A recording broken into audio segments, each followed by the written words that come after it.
Good morning, it's Rashonda, and it's Tuesday, and I'm coming to you with a little Bible nugget.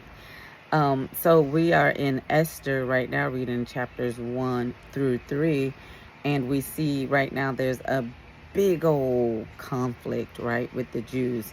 There's Mordecai, who is a Jew, and his niece Esther is all up in the castle with the king, because if we go back, the king got rid of his wife because she was tired of partying and wouldn't come downstairs, and she was just like, I'm done. So he's like, what can I do, fellas? Because she has just dissed me in front of everybody.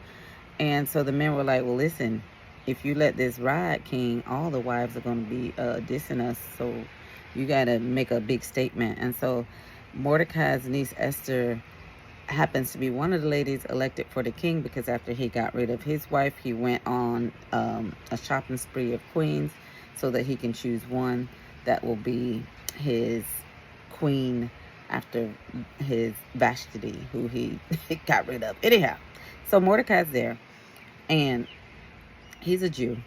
That's his niece in the castle. But there's some conflict. There's a guy named Haman who hates the Jews, and he hates Mordecai because Mordecai will not bow to him.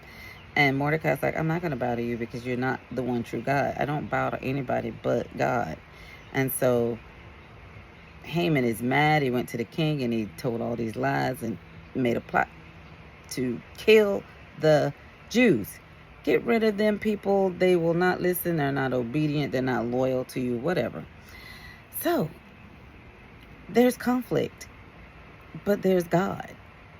There's the Jews, and God loves the Jews, and he promises to take care of his people. And we now, as Christians, have that same promise that God will take care of us. So in the face of evil, we don't have to worry about it. So we have been rescued since the beginning of time, y'all. Since Genesis, God had a rescue plan for us and promises over us.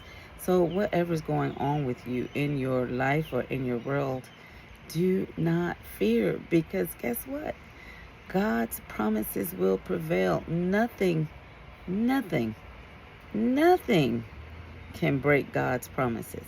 And God will not break his promises to his people because he loves us so much. So even though Mordecai had this death sentence hanging over his head, literally, there were galleys made to hang him on.